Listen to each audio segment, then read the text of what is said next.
Aloha, I'm Sabrina with The Begin Being, and in this video we're going to be talking about the 5th key to move to that new earth reality and to master manifesting.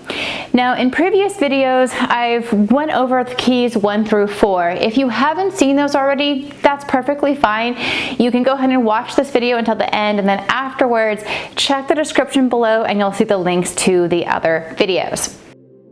Alright, so the 5th key to master manifesting and moving into that new earth 5D reality is to visualize and feel while doing so. So visualize and feel. Why is this important, and what does this mean?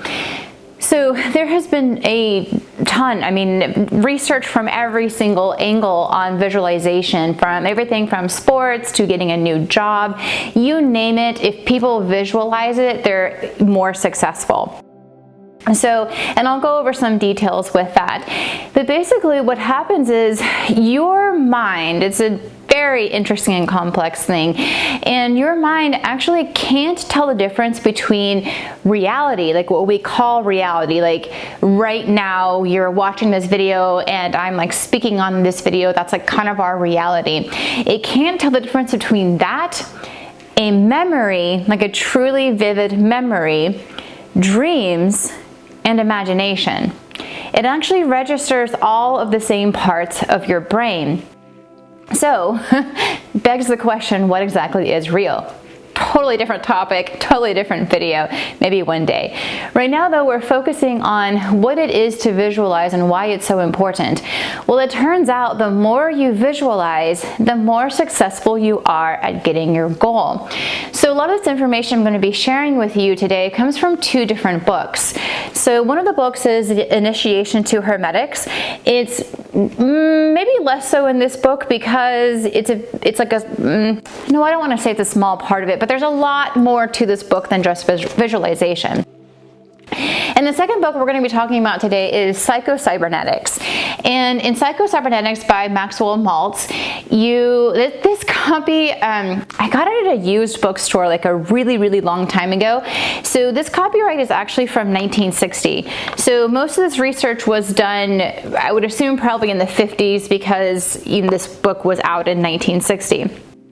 So what he talks about though is he talks about what successful people are doing. So he goes over, for example, he talks about a chess player, and I'm not going to really go through all the names he mentions because maybe people knew about them in the 60s, and maybe if you are a chess enthusiast, you probably would know exactly who I'm talking about, and for most of you, it's not going to be important.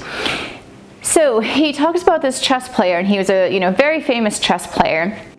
And basically what he did, okay, let me back up a little bit. So there was the top of the line chess player, the person nobody ever thought was going to beat him. He was the number 1 in his category. And what happened was there was this other person who ended up defeating him, and people were shocked. They were whoa, who is this other person? How did this happen?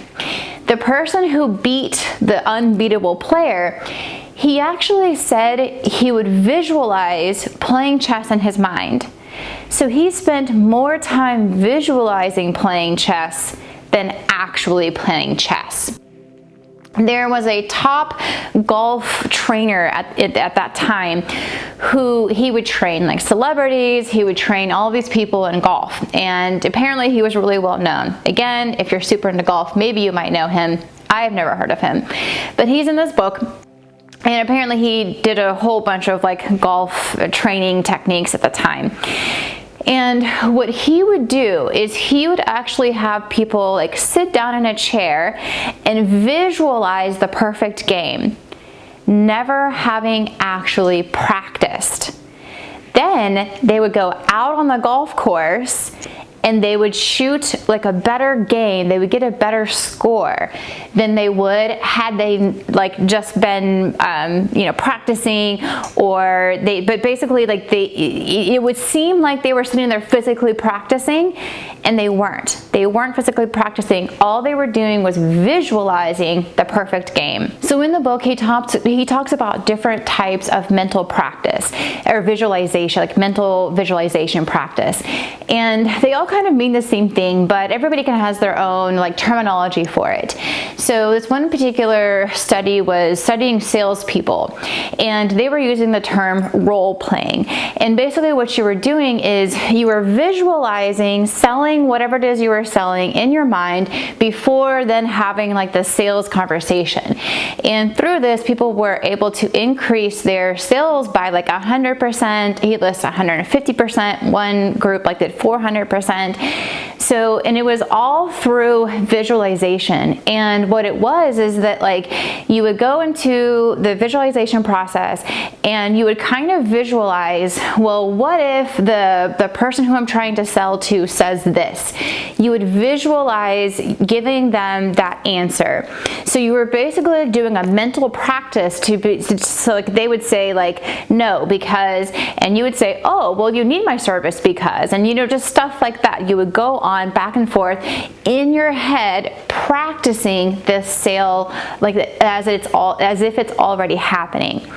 And then they were actually in like I said, what we kind of call real life, when they actually had someone wanting to buy their services or they were trying to sell their services. By just visually practicing selling, they were able to skyrocket. They were able to like increase their sales. In another study, he talks about a psychologist who coined the term rehearsal practice. And with that one, what he would do is he would have people rehearse a job interview. So they would, in their mind, they would kind of like just practice the job interview. And it turns out, because in their mind they were just spontaneously answering questions, it turns out that when they went in for the interview, even if the interviewer asked questions that they hadn't thought about during their rehearsal practice, they were still able to do better during the interview because in their mind they were already answering spontaneous questions. So when the interviewer asked a spontaneous question, they were able to answer it more thoroughly and they were able to be more successful. In another example, he talks about a pianist. I think I just like saying the word pianist, but I've always wondered, why is it not like pianoist or pianoer? Anyway, but he talks about a pianist, and this particular person, he had only practiced for about 7 years. Now, he was like a world famous pianist, and anyone knows when or typically knows that when you're a world famous musician like that, you normally almost spend like your whole life practicing. And with him, he was just like, I don't really like practicing. And so instead, he would actually practice all in his mind.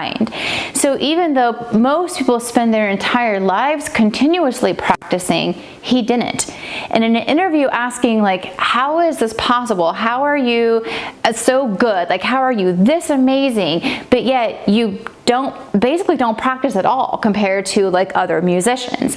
And he said, I practice in my head. Another super interesting study they did on mental patients in a hospital was they basically had them act like perfectly normal people.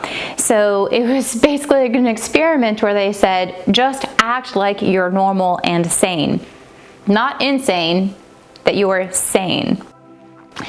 So basically what they did was they had them fill out like this questionnaire, and within that, in order to like be able to answer the questionnaire, because they were like, okay, fill this out as if you were a perfectly normally adjusted person.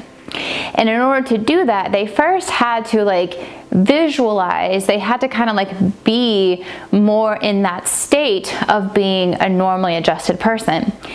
And it turns out it actually truly helped them be more sane. Now, the reason why all of this is working is because it has to do with something that we teach at NLP. So I'm a trainer of Neurolinguistic programming. And at our events, we teach about the conscious mind and the unconscious mind. Some in psychology will call that the subconscious mind. Same meaning, different words.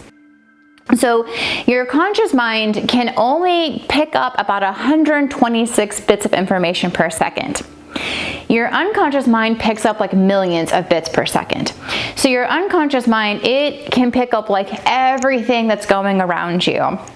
What your conscious mind has to do for you not to go insane is it has to like delete, distort, and generalize information, and in order to like take it in. And the other thing that we teach, which I mentioned in another video, is that your conscious mind is like the goal setter and your unconscious mind is the goal getter. So it actually goes out there and gets the goal. Now your conscious mind is like, okay, well, I want to be healthier. Like I want to be physically healthier. I want to like lose weight, or I want to eat healthier or exercise, that kind of stuff. So I want to be physically healthier. And your unconscious mind says, great, okay, and goes out and accomplishes that for you.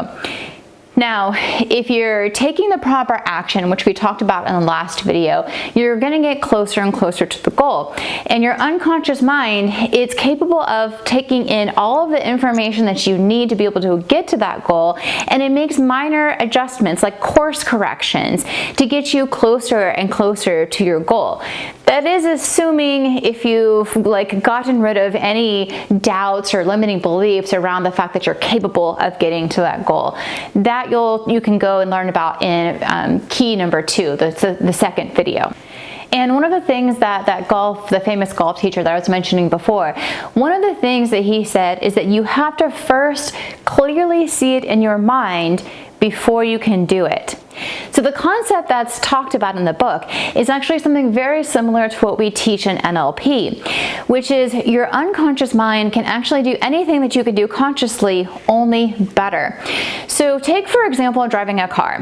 Now, if you're new driving a car, this doesn't really work. However, if you've been driving a car for years at a time or whatnot, if you've been driving for a while, what happens is that learning goes unconscious. And so most of the time when you're driving your car, you're not really consciously turning on your turn signal. You're just doing it and you're just changing lanes. If you've ever experienced you're maybe coming home from work or something, and you're going home from work and you arrive at home and all of a sudden you're like, I don't really remember driving home. How did I get here? I don't really remember doing this. What has happened is you've driven that route so many times that the driving part, your unconscious mind takes over and it just drives you there unconsciously. Your conscious mind is maybe jamming out to a song, or it's thinking about your day, or it's thinking about what you're going to make for dinner. It's doing other things. And all of a sudden you pull up in your parking lot or your garage or whatever it is, and you're like, oh, how did I get here? And if you're thinking, wait, isn't this kind of dangerous? Maybe I should start paying attention more. Like I said, your unconscious mind is actually more capable of doing stuff than you are consciously. When you're first learning to drive, you have to remember which turn to take, not only which turn, but how fast or slow to take it. Whenever you get into the groove of driving for a while, you're no longer thinking about, should I brake now? You just simply do it naturally, unconsciously. And by letting your unconscious mind take over, because it can do everything better, if you're in a situation where it's maybe you're about to get into an accident, your unconscious mind actually sees more than you do. So if you're actively in your unconscious mind and driving, you are able to see more around you. So you might see that car that might be coming too close to you when they're trying to get in your lane, and you're unconsciously you could even be singing along to a song, half kind of paying attention, and you're going to slam on your brakes without even realizing it if you're in that flow unconscious state. So if you're in that unconscious state, it's actually safer. But the point is that your unconscious mind can actually do more than what you can do consciously. With visualization, it takes you to that level of getting it into your unconscious.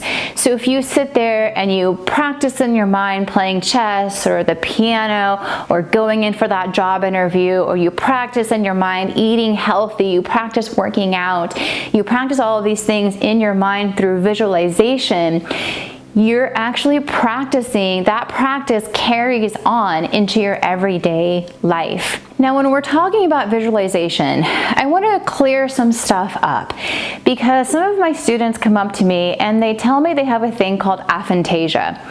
And basically what that is, it's the belief system that you cannot visualize. And so in certain people, visualization does look different. And for those particular people, they have been told that they are not capable of visualization. And there's a couple of things wrong with that statement.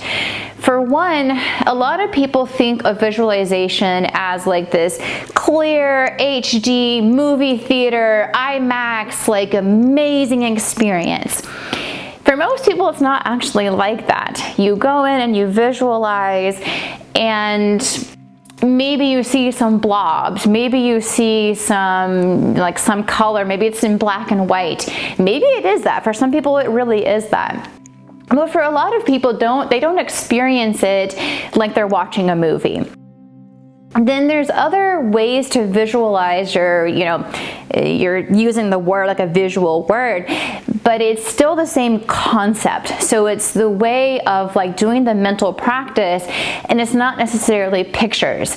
So for some, their auditory senses are stronger, or like their kinesthetic senses are stronger. So some people, when they're doing the mental practices or when they're doing the visualizations, they're doing a little bit more auditory or maybe a little bit more kinesthetic. Overall, what you really and truly want to do, though, is to be able to develop a practice where you can have all of your senses involved.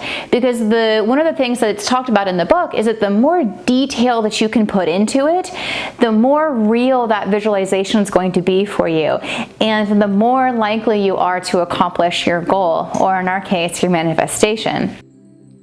So when you go into the visualization process, you want to visualize as much as you possibly can. You want to hear as much as you possibly can. You want to feel, smell, even taste if that's appropriate. But you want to create it to be as real as you possibly can during your visualization. Now, the people who think that they're not capable of visualizing, interestingly, in talking to the students who say that, I find more that it's not exactly that they can't visualize, it's that they visualize in a different way. And normally I take them through some exercises. Now I'm going to take you through a little exercise. So go ahead and close your eyes. Now what I want you to do is I want you to visualize getting in your car. Now as you get in your car, you're closing the door and you are like starting the car, and you put your car into drive, and you have your hands on the steering wheel. All right, now go ahead and open your eyes. Where are your hands? More than likely, your hands are exactly where you would put them on your steering wheel of your car. If you don't own a car, you can use it for different things, like maybe you own a bicycle or something like that. Now, the other question that I have for you is, what are the color of the sheets on your bed? Most of the time you're going to start, thinking of the answer. In order to have your hands at like the place where they would be on the steering wheel, in order to do that, you visualize on some level. You might not have a picture of the steering wheel or of your car or anything like that. But in order to be able to complete that, you have to have a perception of what your car is like when you're not in your car. If you're in your car just now, hopefully you didn't close your eyes, but maybe try this exercise later. Now, the color on your sheets thing, in order to be able to answer that question, on some level, you have to visualize the color of your sheets. Now again, visualization looks different for different people. Interestingly, when I was researching the topic of this for this particular video, and because a question came up in my mind, and I was like, wait a minute, I wonder if anyone else has thought about this to the degree of they're doing experiments or they're doing any kind of practices to be able to see if people who say they aren't capable of visualizing, if they can find that they actually are capable of doing it. Because it's been my experience that my students actually are capable of visualizing. So I did some research on this, and sadly, I found way more information on oh, here you have this issue, sucks to be you. I found a lot more information on the topic and trying to convince people that they have it. In fact, I even read one. I can't remember which site it was on, but it was one thing where somebody was talking about how they were able to start visualizing. So they were doing these different practices and they were able to start visualizing. And it was really sad because down the later posts, as you read down, they were like, oh, you probably just didn't have aphantasia in the first place.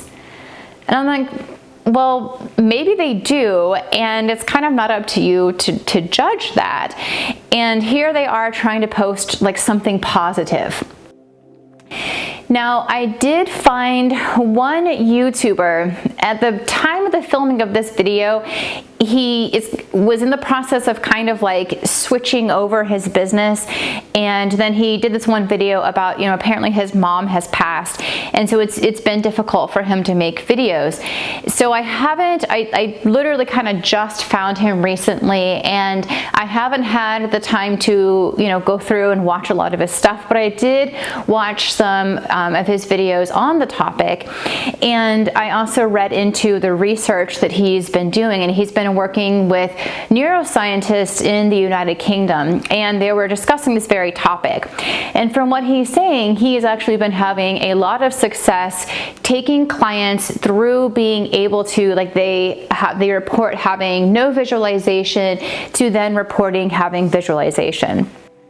So, and I'll link who he is in the links below. I'll link to what he does, his YouTube channel. And like I said, his channel's gone through some restructuring, but his channel is now called the Research Center for Developing Consciousness. Now, for those of you who think, ooh, I'm just really not good at visualizing, or, I can barely do it, or, I don't know how, I'm supposed to really be doing this. I'm going to give you guys an exercise to practice to get better at developing your visualizations.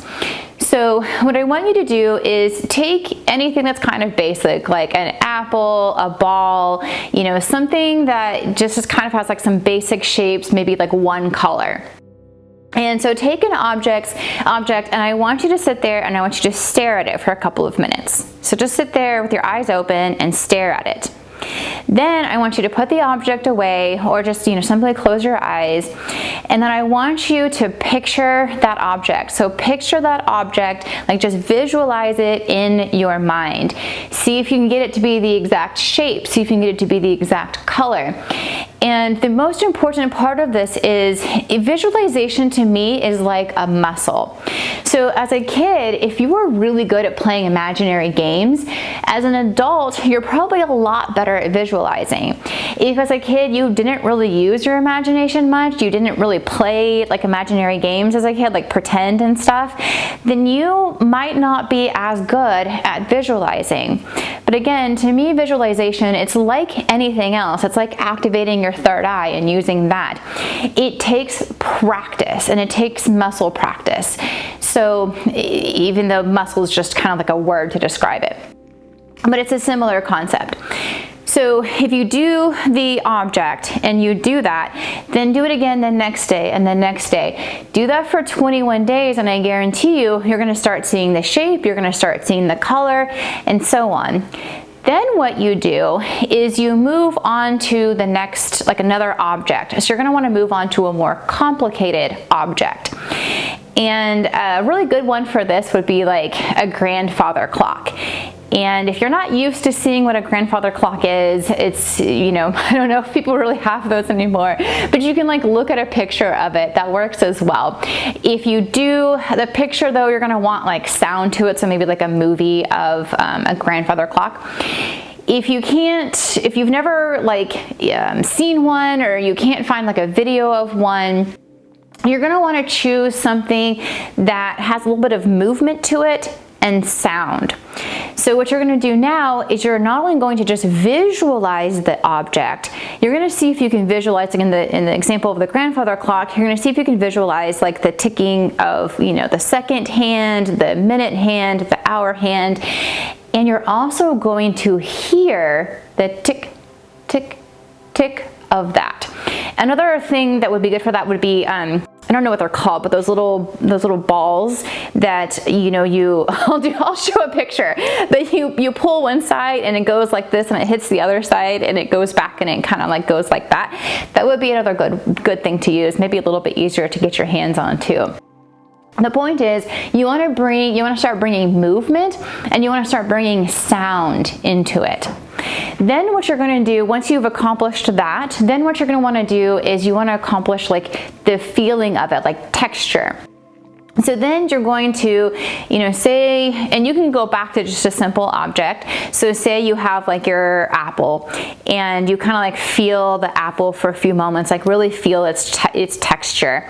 And then you're going to, you know, not touch the apple anymore, and you're going to close your eyes and you're going to feel just like you're touching the apple. It's going to feel as real to you as touching the apple.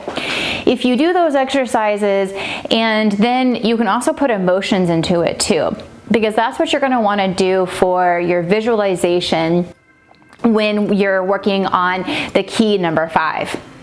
So as you're doing all of this, you're getting better at visualization, you're visualizing your goal. And when you visualize your goal, you're going to want to visualize your goal as if now. So you're not necessarily visualizing like the first step that you have to take to get to the goal. You're visualizing already having the goal. So as an example, if your goal is to get a new job, you're not necessarily visualizing the interview, even though if that's step 1, initially, yes, you can visualize the interview.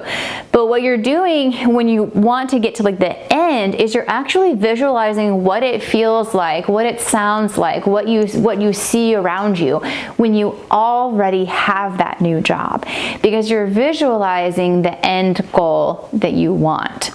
So for example, if you're trying to work on physical health and development, like if you're trying to, you know, maybe you want to run a marathon, right? So you're working on your health.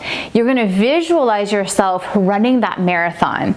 You're going to like feel how it feels when you put your foot down on the ground and you pick it up. You're going to hear the people around you cheering. You're going to feel that like cup of water that someone hands you as you pass by and you drink it and you hand it back off. Like feel the texture of that water, and so on. So those are some of the exercises you can practice to continue to get better at visualization. So that way, when you're visualizing your goal, it's as real as you can possibly make it. Now, until I do the end of the video, I was going to give you a surprise. So when I did the Thanksgiving week video, I surprised everybody by making 2 videos that week, and one of them was a free meditation. Since this is being released on the week of Christmas, I'm going to do the same thing where my gift to you guys is going to be a second video, and it's going to be a free guided visualization video. So look for that. It's going to come out, my videos normally come out on Tuesday, so I'm going to release that one on Thursday.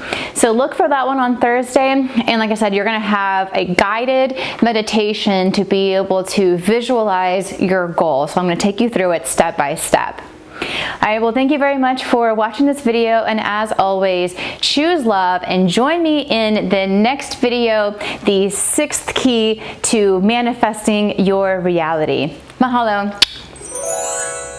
The visualization stove, why? That's what happens when you're trying to make dinner too. I don't know where I was, so let's just start over. And like I said, his channel's kind of like gone through some changes, and it is now they're called the Research Center for something, developing, I said, and it is now called, it's like gone through some changes, and it is now the Research Center for Developing Consciousness. The Research Center for Developing Consciousness. And like I said, his channel's kind of gone through some like restructuring, but his channel is now the the Research Center for Developing Consciousness. Research Center for Developing Consciousness. Research Center for Developing Consciousness. And like I said before, his channel's gone through like some restructuring. His channel is now called the Research Center for Developing Consciousness. And like I said before, his channel's kind of gone through like some restructuring, but his channel is now called the Research for Consciousness Development. Like I said, his channel's gone through like some restructuring, but his channel is now called the Research Center for Developing Consciousness. Thank God. So the concept that's talking